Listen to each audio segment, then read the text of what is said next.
Amen. Can you hear me? I'm gonna let you.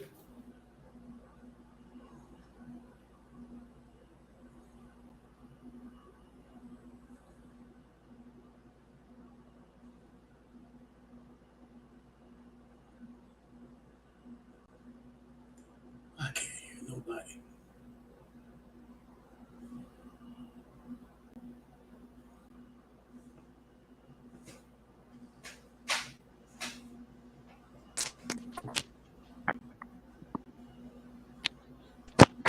God bless you. All right, can everybody hear me? Yes, sir. I can hear you. All right, God bless you, Pastor Darrell. How are you doing? I'm I'm well. Can you hear me? Yes. I'm gonna let you and Elder continue the conversation. 'Cause I'm more than sure y'all can hear each other while we try to figure out what's going on in the studio. I'm Pastor Trey Forbes. Along with me, I have Pastor Dan Lawson from United Gospel Outreach, Elder Nat Farrow from Kingdom of Heaven Ministries, and Pastor Darrell Tinley from Kingdom Life Empowerment Ministries. Today we're going to talk about succession, and we're going to let you lead off the conversation, Pastor Darrell, because we're having a technical difficulty on this side, and we're going to let y'all go ahead on and have that conversation till we get this part straight. Thank you so much, Pastor Forbes, Pastor Lawson, and Elder Nat for allowing me once again to be on. And last week, I had the privilege of being on, and we talked about health. And I feel like this is a continuation of that conversation, just in a different way, because succession, I believe, is a very vital part of life. It is a part of the humanistic experience. When we think of it, there's succession in vegetation, there's succession in animal life, there's succession, of course, in business, there's succession in ministry.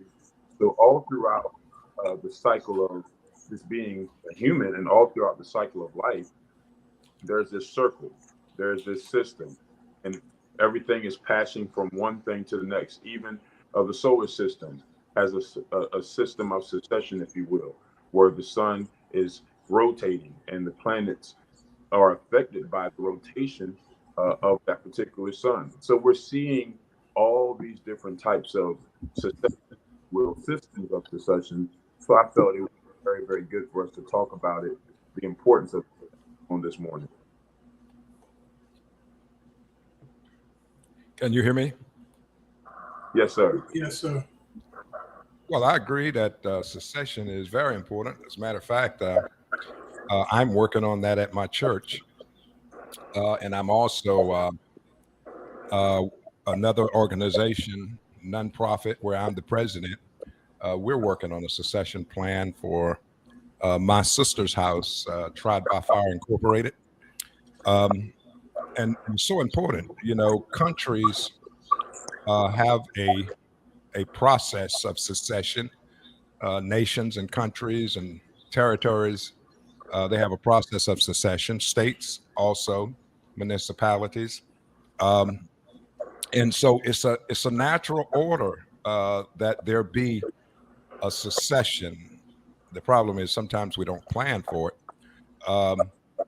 When I look in the Bible and I see the secession that happens throughout the Bible, sometimes it seems to me that there was no plan in place as far as man was concerned, but God already had something, uh, in the works.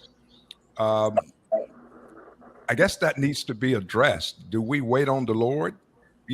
As pastors, as leaders of Christian organizations, do we wait to see what the Lord is going to do?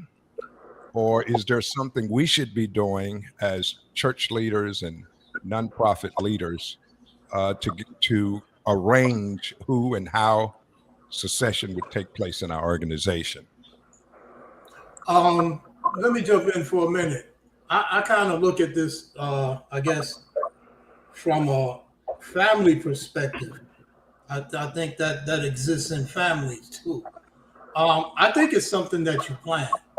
I think we have the ability to plan, and I would suggest that as believers, you acknowledge the Lord in everything you do. So your planning is definitely, you seek His guidance in that. It's something that you plan. When I first heard about the subject, I thought about family, and I thought about how, my grandfather, and his idea of what he would do with his land. You know what I'm saying? And the conversation we had around that, and his idea that he's gonna give it to his children. Whereas he said wife would probably sold it. So the idea that you would pass these things on, I think it's an important subject when it comes to generational wealth. But I just wanted to kind of, broaden it out a little bit. And so, I just pass it back. And man, can y'all hear me as well? Yes, sir. All right. So I totally agree. We have to look at it from broad perspectives. So we're looking at it from the family base, from having a business. It's funny. One of the leading commercials, they'll say the family name. With a name like, what the child is going to do for a living. Yeah. And so oftentimes I think that if we're going to, when I see the word succession, I look at the root word, success. We want to keep success rolling. We don't necessarily want anything to die out. I noticed something that happened not too long ago inside the Catholic Church. They had, I think it was Pope Benedict. It was one of them popes. There were two, one of the last two, and I can't remember who the other pope is right now. I think it's Francis or something. I might make it all up as I go. But there was this pope that we have now is not the same. And the pope before him, for the first time, he was still living and he passed the baton. He passed the baton and he's off the scene. Oftentimes we look at different things, even in politics. One of the biggest problems we had that happened in our last political arena was when we had President, that one going on, and the president we do have now. It didn't seem like the baton was passed like it's supposed to be. We have something called the peaceful transfer of power. And oftentimes we don't necessarily, when things are, if we're not careful, things can either be dropped. If you ever watched a track meet or ever watched the Olympics, one of the saddest things I've seen was when you seen either a country in the lead and you can see they're going to win. And all of a sudden, between the batons, somebody drop it and it hits the ground. And there's and that kills the race right then. So we definitely want to make sure in everything we do, especially as men, that we pass things on peaceably. While we're talking about that, men ought to have life insurance. We'll get back to the succession part. We need to have some form of life insurance because we don't want to get to the place where even at the end of our life, our situation is dropped. Everybody got to come together to figure out how we're going to bury somebody or what we're going to do, because there's a lack of money to be able to take care of things, in that perspective. I must admit that because I had good health and everything else, I kind of waited down the line before I had got some life insurance. I have good life insurance, but you have to, in the process, or even when you're trying to do your life insurance, you have to sit down and figure out who's attached to me. So my wife is attached, my children are attached, and then what stage are they in, and how much you got to have to either to keep on paying the mortgage or pay off the mortgage, pay off the car, making sure people can get to school, making sure that there's, sitting down, having that conversation. Sometimes it's painful to our spouses because they don't want to look at the reality of life, but sometimes you have to have that. And then sometimes you have to determine whether you're going to get whole life or term life. And in that process, you're looking at, do I need to carry this till a certain point? Well, I have investments and annuities and things to secure my family, or do I have enough money to secure it? But in that process of me building, I got to make sure I got something to undergird us. If you're going with term, if you're going with whole life, then quite naturally you're paying from this point to, I think, the age 99. After 99, they just going to reimburse you and say you can hold it if you want to and take care of everything. But we want to make sure that in all parts, everything is transferred successfully. So I'm passing the ball back to you, Pastor Tinley. That there was two big when me and you talked about it. You had mentioned the Queen, and you mentioned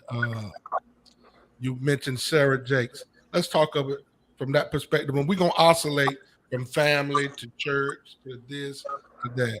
But go ahead. What do you have to say? One of the things I believe is interesting when it comes to succession is, as you already pre-stated, Pastor Forbes, the success of succession is based upon not so much a person, but a principle. In many instances, if we're passing down or we're using succession properly, it should never really be about a particular person. It should be about a principle. With Queen Elizabeth, the principle of succession came through the birthright. And even also with Bishop T.D. Jakes, with passing down Woman Thou Art Loose to Woman Evolved to Sarah Jakes, he made it very, very clear that it wasn't because she was his daughter. It was because she had what it takes to take the thing that he had birthed to the next level. Succession is not about a person, it's about principle. And we have to understand that in many cases, we have to make sure that we're passing the baton to someone that is readily capable to be able to take it to the next level, not just maintain, but obtain. And I think that's very important. I think that's good. You said not just maintain, but obtain. That's good. That's good. One of the things that I've had to, and I've asked this question on Facebook to a bunch of friends because I've seen a couple of things happen, and I'm gonna take it from the family standpoint. I noticed that there was one parent that didn't give anything to one child and gave quite a bit to another child, and a lot of that was because of how the Bible even put when it talked about the talents according to their several abilities. So the question that I posed to Facebook: if something happened to you, should you? And quite naturally, I'm going to give you the answer. You do it how you want to do it.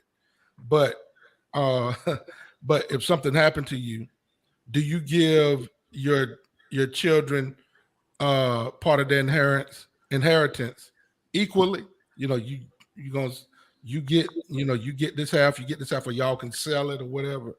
Or do you do it by ability? Do you do it by the kid that really just need the help? So then you give them the help, where another child might be, doing what people call the rock star part.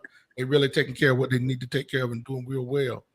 And it was just a good conversation. A lot of people, one person had said, well, my parents, they can do what they want to with their money. They work for it, so they can just choose. I don't care. And but a lot of people were saying that they would split it right down the middle to the children so that people don't feel like they were left out or were unloved and this and that.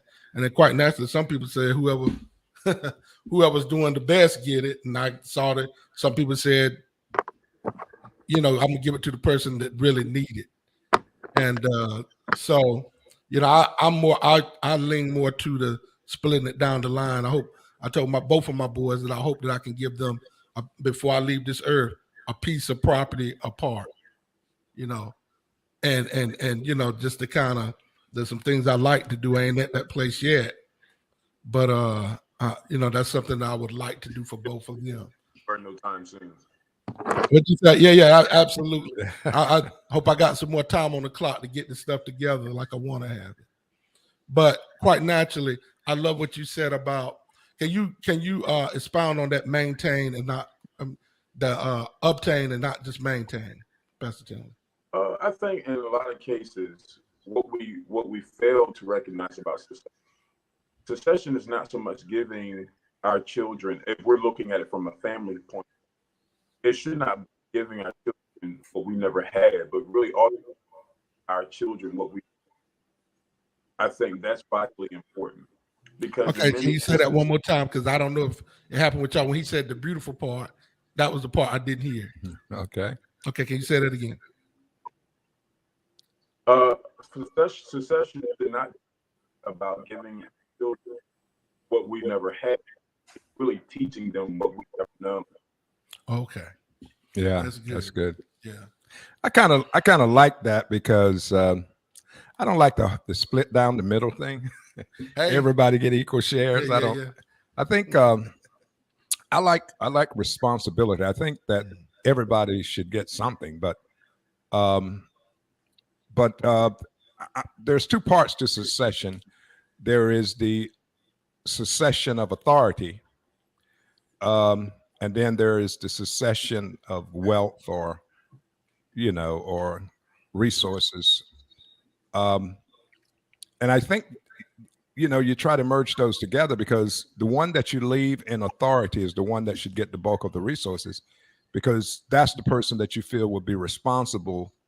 For instance, let's say you got two sons and one is reckless. You want to leave him something, but the one that's not reckless, the responsible one, you want to leave him enough so that when the reckless son get in trouble, that the responsible son has the resources to bring restoration. You see what I'm saying? That the responsible one has the resources to ensure that he is able to obtain, that he's able to be successful with those resources. And then the other son, give him what he's going to waste. Let him waste it. Lord help my son. But if he ever come to himself, the responsible son is in a position and has the wisdom and responsibility to say, okay, now that you are up to par, we can release more resources in your direction. Elder, I hope my children are not listening. I see. I just think listening to y'all, I think I think it has to be planned. I think there's planning in the whole deal. Whether what someone is going to do with what is left to them really kind of gets out of your control. Yeah. That's just my thought. When I see, if you try to anticipate, and I know your children or the people that you're leaving things to, yet and still, it really is out of your control. You do the best you can with that plan, but when you're gone, the whole game changes. Trust, I've seen that. The game changes, and people start to do things that they may not have done if you were still there. So, it's an interesting dynamic. I would just say you make the best plan you can. And on that note, we are already through on the first segment. And I love this. We're talking about succession. We're talking about what that means for your family, what that means for you and in your job or business. Because you think about it, there are some companies are going from one generation to the next, and they have policies and procedures. But on that note, you're listening to 106.9 FM on your radio dial, Real Talk for Real Men. We are talking about succession and succession planning. And so you just come back, stay with us right now, and we'll be back in a moment. Election Day is November 8th. Early voting begins October 20th. Do you know the candidates who are campaigning for our vote? Awesome Radio is hosting a nonpartisan candidate forum October 11th, Tuesday, from 6 p.m. to 9 p.m. at Pitt Community College, the Goes Student Center. All candidates have been invited. This candidate forum is free and open to the public. This forum is designed for voter education and for us to get to know the candidates up close and personal before we cast our vote. That's Tuesday, October 11th, 6 p.m. to 9 p.m. at Pitt Community College. If you have questions for the candidates, email them to us, admin@wbisawesomeradio.org or inbox on social media. Visit our website for more information. To volunteer for this event, contact us 252-756-3137. This is another Awesome Radio community event. Security cameras are amazing, but don't over-rely upon them. Stay tuned. With another critical legal issue for your church or ministry, here's attorney David Gibbs Jr. with today's Legal Alert. Our attorneys received a call the other day from a pastor with a valid question. His church had installed a comprehensive security camera system. If they were short-staffed in their nursery one day, would it be okay to have just one person handle the nursery since the cameras were watching over the area? While we certainly understand staffing issues, the answer was absolutely no. Do not use cameras in the place of workers in the nursery. Security cameras are a wonderful tool, but they're no substitute for the rule of two people. Cameras can be avoided and eventually footage can be erased. It's critical for the safety of children that we have comprehensive and capable people in the nursery. If you'd like to continue today's conversation online, head to our website, christianlaw.org. You'll find all kinds of great tools, including legal brochures, case updates, our e-alert newsletter, and a complete publication catalog. All free and all waiting for you now at christianlaw.org. Hi, my name is Lola Hunter, and I listen to Awesome Radio 106.9. Surely in the family, God is with me. Surely in the family, God is with me. Surely in the family, God is with me. All right, we're back on Awesome Radio 106.9 FM, and you're listening to Real Talk for Real Men. And we have today we have Pastor Dan Lawson, Elder Nat Farrow, Pastor Darrell Tinley, and Pastor Trey Forbes. And we're talking about succession, but at this moment, let's talk about another form of succession. You can have your part and your say in it. We're having a nonpartisan candidate forum. It is open to the public. All candidates have been invited. October the 11th, Tuesday, 6 to 9 p.m. is free and open to the public. And so all the U.S. senators, U.S. House of Representatives, North Carolina State Senate, Pitt County Sheriff, North Carolina House Representative, Pitt County Board of Commissioners, all the way to the Pitt County Board of Education, the Pitt Soil and Water Conservation. Everybody has been invited. You can come and meet your candidates, and you can have your say. We're going to be live streamed to multiple social media platforms and recorded live for playback on local TV, GPAT TV 23, and also more than likely it's going to be on Roku. And so we want to invite you to that. And so that's one way we do succession planning on a scale of where we're trying to do with government. If you are not just North Carolina, but if you are a United States citizen, it would behoove you to vote so that you can have your say in who is going to be a part of the succession, who's going to be next in your governmental capacities. So let's talk about that for a moment.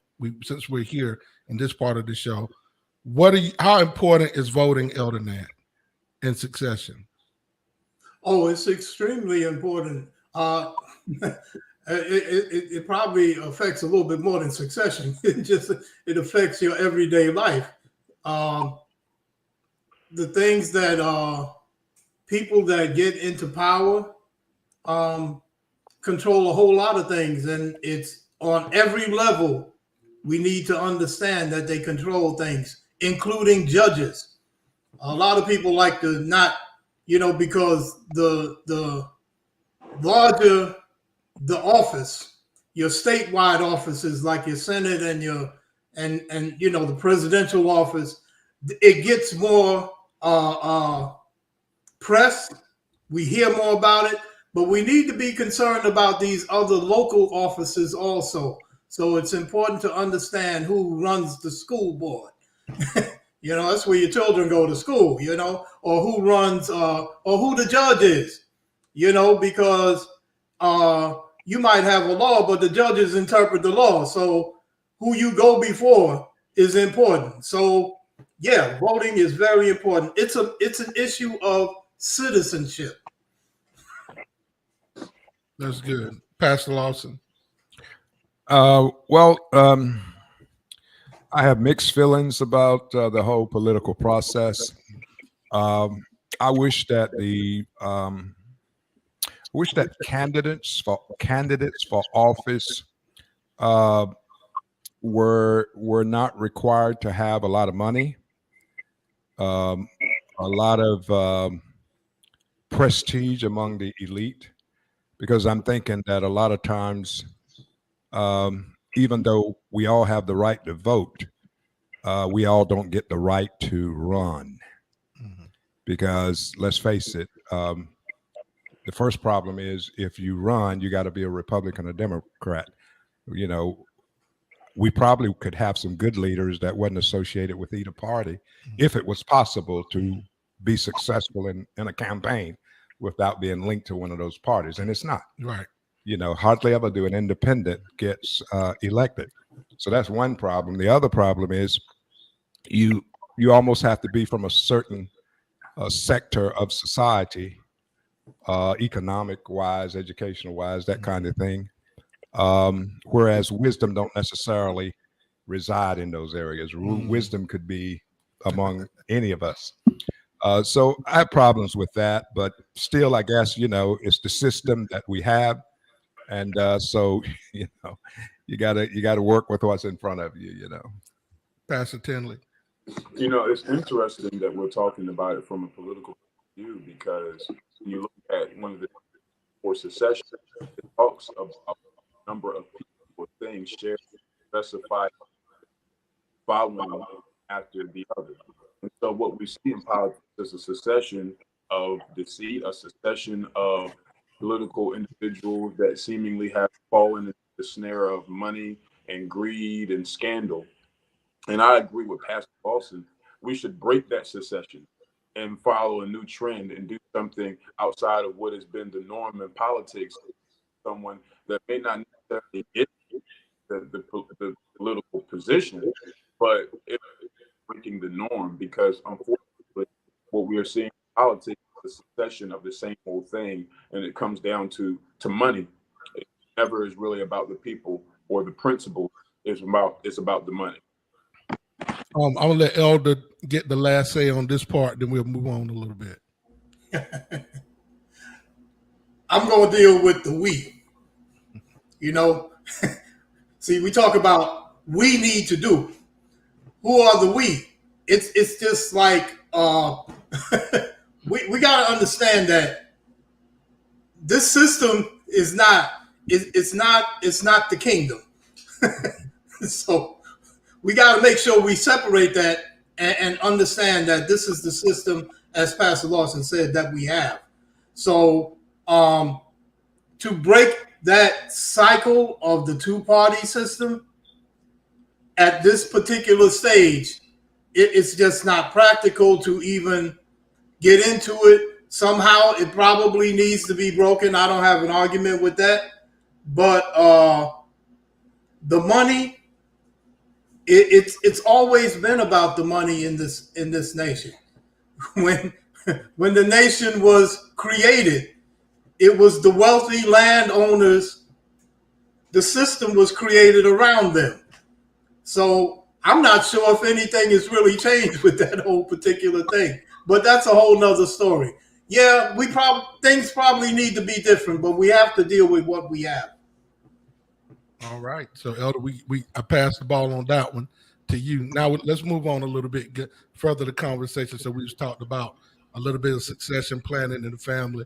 I love what Pastor Lawson, I honestly thought about telling my sons that too. That it's gonna be survival of the fittest around this mug. y'all, I need to see something. You better pick your feet up and move them, because I do have some other folk in the family as well. But I know my wife ain't gonna let that fly either. But definitely how things gonna roll. I hope I can do that. That you get your half, so nobody don't go to the funeral and cut the monkey. At maybe 50 years down the road, hopefully. Well, if you pile up $4 or $5 billion, give each one of them $1 billion, and you just walk away. Yeah. Now you notice that I've noticed that there's a lot of our billionaires now when it comes to succession planning, like the one that got it's public knowledge, that owned Patagonia. He decided to give his company, which is worth $3 billion, to the earth. That's what he said. And what he meant by that was that he wanted the lion's share of the profits to go to and cleaning up the environment. And then you have people like Warren Buffett. He said that he's not giving his billions to his children. He's actually going to give them to Bill Gates because of all the foundations that he's over.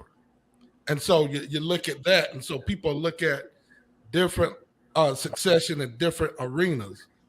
And so quite naturally, with us being in the church, when we come back from this sponsorship break, we don't ran on to the second one and going on to the third one.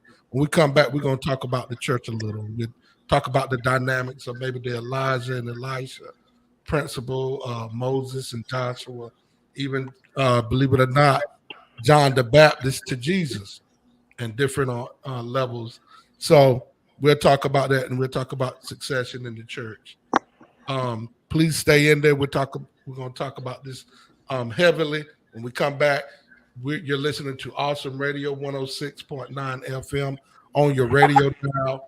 We'll be back in a tick, so just stay with us. Election Day is November 8th. Early voting begins October 20th. Do you know the candidates who are campaigning for our vote? Awesome Radio is hosting a nonpartisan candidate forum October 11th, Tuesday, from 6 p.m. to 9 p.m. at Pitt Community College, the Goes Student Center. All candidates have been invited. This candidate forum is free and open to the public. This forum is designed for voter education and for us to get to know the candidates up close and personal before we cast our vote. That's Tuesday, October 11th, 6 p.m. to 9 p.m. at Pitt Community College. If you have questions for the candidates, email them to us, admin@wbisawesomeradio.org, or inbox on social media. Visit our website for more information. To volunteer for this event, contact us 252-756-3137. This is another Awesome Radio community event. Hi, this is Coach Vernon Garrison. You're listening to Awesome Radio, WBIS LP 106.9. Surely in the family, God is with me. Surely in the family, God is with me. Surely in the family, God is with me. Amen. You're listening to Awesome Radio 106.9 FM on your radio dial, and we've been talking about succession. Let's talk about one part before we go into the church. Let's talk about the importance of having a will. One of the things is in a will, when you even just look up the definition of a will, you look at in the verbs tense, it says expressing the future tense, You will regret it when you are older. Now I'm reading this quite off the internet. Then there's expressing inevitable events. Accidents will happen. Expressing a request. Will you stop here, please? So in succession, I think you embody all three things. You're talking about a future. You're expressing the future tense. You're expressing inevitable events. All of us like to preach about dying. Oftentimes, we don't really look at it that way and expressing a request. So there's times, even in my ministry, because our ministry is kind of young, I've already expressed to my wife what I think how to handle things in case something happened to me abruptly, from the sense of I don't have a whole lot going on, and letting the deacon and elders get together and figure this thing out along with my wife, how she would want it to go or whatever have you. And then on the other notes, whether if she didn't feel like it could go any further, then hey, let's get the people a good church they can go to. I've even seen where people have literally stopped ministry and then just let the people go for what they know.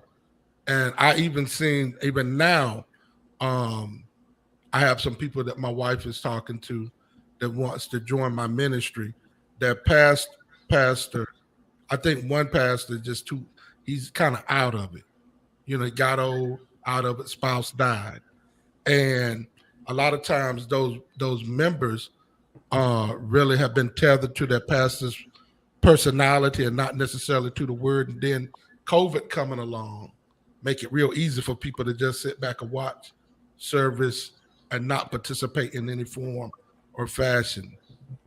So there's a lot of things that go with that. But let me just say this before I switch over into the ministry part. Try to have a will set up for whatever you have. Even if it's good, you know, even with your life insurance, that can be part of it.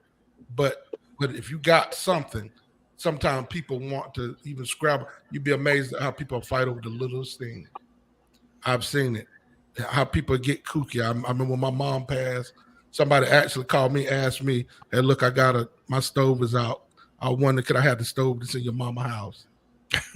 I had a lady that sat back and knew a coat my mama had, kept trying to explain to me how the coat looked. Could she have it? And so I told her, look, my mama spelled out everything in her will, how she wanted it. And most of the time when you have a will, you have an executor of your will. That's the one person that's going to make all the decisions. Or you can say, well, two people going to make it. But mostly in your will, there's one person. And God knows if Paul didn't lay it out, when he started talking about how God executed his will, even with Jesus, on how things would flow. From saying test date, test, you know, and on and on and on. But you got to have some kind of plan, like Elder said. All right. Before, I just want to say this. To me, you have to know the difference between a successor and a scavenger. A scavenger is for something to die so that they can glean from the death. But a successor is somebody that's not necessarily waiting for you to die, but in some cases is trying to serve you so that you can live longer. Just knowing the difference between that, because I thought of scavenger. I'm not trying to call any of your family members scavengers, but yeah. They weren't even family. These people were asking, weren't even no kin to me at all. Oh, okay. Well, then. But that's good. You do need to know the difference between a scavenger and a successor. That is good. I want to say this. I have witnessed succession in I would call the ministry out, but it's public. It's public knowledge. And about one of the things I love, Bishop Ivy Williams, he was the bishop over Mount Calvary Holy Churches of America. I was there to witness the succession, the whole deal. I think the pastor before him, he died, and then now it become like the Game of Thrones, you know, pastors and bishops, almost like a chess game. Everybody wanting to get on top to, you know, see who's who. Now they might already had a clear cut person picked out, so I don't want to suggest that because I don't want nobody calling me that know me. So then with him, Bishop Ivy Williams passed it on to Bishop Alfred Owens. He said he wanted to do it while he was alive and that he could be able to help him. You see what I'm saying? He already knew who he wanted to pass it to. And then quite naturally, when you do that, people in the organization don't like your decision. They start leaving and they start their own thing sometimes. And then what I liked about it was Bishop Owens looked at it, and Bishop Owens, I don't want to say, I'll be careful how I say, he picked out Bishop Herbert Crump, who's now over Mount Calvary. And Bishop Herbert is probably near about 50. And he's young and energetic. And so he said, I wanted to do it while I have my right mind to do it. So he wanted to say, so I can be around and I can help and assist. And I thought that was very, very beautiful, because I've seen so many church organizations, just things break down in the process. And I hate to say it, sometimes I've seen somebody that probably shouldn't even be a pastor. They were a great assistant. And they can be part of the maintenance ministry, if you understand. Like, for instance, when Moses died, he didn't pick somebody that could just maintain what was going on. He picked somebody that could take it further. You know what I'm saying? Moses picked Joshua. And so when Joshua's there, a lot of times it's good if you can pick from people that's been around you, because when you're talking about succession, because Joshua able to see how Moses moved and operated. Joshua did to lift Moses' hands. Like you said, he wanted a scavenger. Joshua also had a good point. Joshua, when he saw how things went with the Red Sea. So then when he walked up to the Jordan, his faith was so strong, the Jordan didn't lift up and go. As he started to walk through the Jordan, then you start seeing the waters pull back. He had enough faith to know, if I just start walking in this thing, but probably when he got ankle deep, and then it start getting to his waist, and everybody was like, okay, now Joshua, what's going on? Everything started to move back. A lot of times we talk about the Red Sea, but we don't talk about how the waters moved into Jordan. So sometimes we need to pick people that see how we operate, have a heart to operate quite naturally like we do, but can take it to the next level. I'm gonna push it on to you, Pastor Lawson. Yeah, well, you said a whole lot there, so my mind is going on a whole lot of different directions. Yeah, mine still. Right. That's why I said, let me slow myself down and just start pushing the ball around the court. Yeah, well,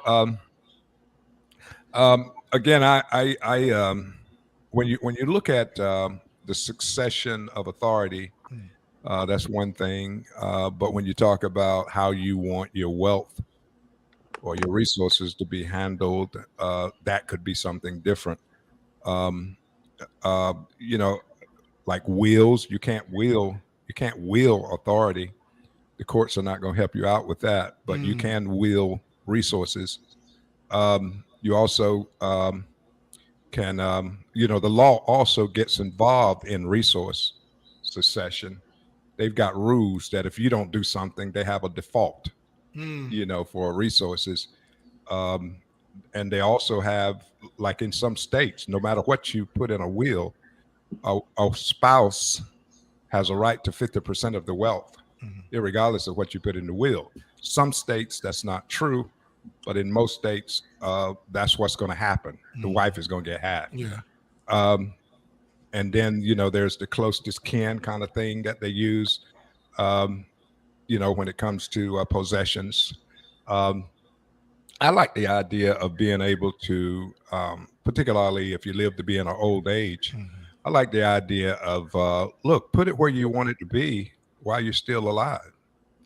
You can't do that if you're young, but as you get older, and you see your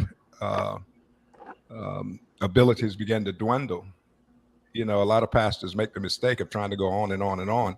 Yeah. You got to start you got to start delegating and passing on some stuff. And sometimes you can make decisions while you're still alive and put people and resources where you want them to be when you're gone. Because Elder Nate made a good point that once you're gone, you may have made some decisions. You may have said what you wanted to happen, but once you're gone, things can get kind of, hectic. So, if at all possible, you do what you can do while you're still alive. Put it in the right hands. That's good. That's what Elijah did with Elisha. Okay, talk to us. Well, You there? Go ahead. Okay. Well, Elijah, he pretty much presented to Elisha, if you're with me when I leave, it's all yours. Yeah. If you can see me. It's gonna be. That's scary. Yeah. It's gonna be all yours. And Elisha was brave enough and bold enough and faithful enough to be in place to receive that mantle. All succession in the Bible didn't happen that way. But that's the way it happened with Elijah and Elisha. And I think that it's good if you can be able to do that. You know what? And I'm gonna pass it around. What I do like about that part with that, when you look at Elisha, you notice that when his heart cry was for Elijah. It wasn't so much, hey man, when you gonna give me that? When you gonna give me that mantle? I want that mantle. He was literally, when he cried out, he was crying out, my father. You know what I'm saying? Yeah. And so that touches your heart when you see, because sometimes I think some leaders don't know people love. You have to do so much for people so many times. You don't recognize love for the person versus love for the position. Pastor Tindall, I think you can work that over. Love for the person and not just the position. Absolutely. I think one of the things that Elijah was making clear to Elisha is, if you see me when I go up, that means you have been serving me. That means you have been connected to me for a duration of time, and you serve past my skepticism of you just being there because of what I can do for you. And I think a lot of times when we're sonship in the form of succession, it's important for us to understand that as a son serving a father, you have to serve past the cynicism and the skepticism of the father. Because in many cases, when the father has been betrayed or when a father has gone through manipulative people, it is very, very difficult for them to trust. But Elisha burned up his cloud and told his parents, I'm not going to inherit the family business. So sometimes in order to receive something spiritually, you have to disrupt the natural succession because of what God has for you. And so when Elijah made that statement, I believe he was saying that statement as a form of challenge to Elisha. If you are connected and if you are serving me and if you are in place, the mantle will fall where you are placed at. The mantle will fall where it's supposed. The mantle's going to fall anyway. Yeah. So in place, it'll fall on you. If not, then it goes to the grave. All right, Bishop. I'm going to say Bishop. Elder. Go ahead. Bishop. Thank you for the promotion, but that's all right. Bishop. I think we're talking about a couple of different things, but yet we're still talking about the same thing. What came to my mind, and this is probably, it's really simplistic, but yet it's not. I remember going to in Brooklyn when I was living in Brooklyn, and went to the marketplace where people that had stores would come and buy fruits and vegetables. And I remember this Jewish fellow had his son with him, and he was showing him how to pick the fruits and the vegetables. And, he would pick the melon up and show him how to thump it. Or he would pick this. And I think there's a level of training that comes with the succession. When you have someone, and it works in that spiritual realm too, as far as, the Elisha thing. It was a training that had been going on, with Joshua and Moses. There was a training. And so I think it would be true to churches too. While you're training that person is under you and he's watching you and you're showing him how to do and how to pick this and how to operate. And so even if you do it before you go, you're assured that this person knows what to do. So I just think there's a training aspect to it. I'm going to pass the ball because I think I said a lot today. I'm going to let this conversation go among y'all gentlemen. Go ahead, Pastor Tim, and then back to Pastor Lawson. Well, I agree with Elder Nate as it relates to there's always a plan, there's always a strategy. One session that we haven't talked about from a biblical perspective is the session of God giving to the Apostle Paul, the Gentiles. When we look at how the disciples were casting lots as it relates to who was going to replace Judas, because of the succession of apostles that was already in place, they felt like they should cast lots. And the Bible says that the lot fell on Matthias. And the reality is that Matthias didn't really do too much because God had already had a succession plan with the Apostle Paul. And so there are many instances where God's strategy of succession is not what we had in mind. God's strategy of succession is not what we planned for, but we have to learn how to accept what God allows when it comes to godly succession. He may have somebody that we never thought would even be our successors, would even take the place of what we do. But his ways is not our ways, and his thoughts is not our thoughts. But at the end of the day, if we're gone in glory, it really doesn't matter what God tries to do to replace us. As long as I'm hearing the words, "Well done, my good and faithful servant," that's all that's good. That's all and well for me. Yeah, that's true. I think that's a very important point. God's divine providence, whereby he exact events for his purpose and his overall plan. It was a good point about the Apostle Paul. It also happened in the case of Jacob and Esau. Esau, was the norm. I mean, that's the way the succession was supposed to roll. But God intervened. God was involved in Jacob becoming the successor versus Esau.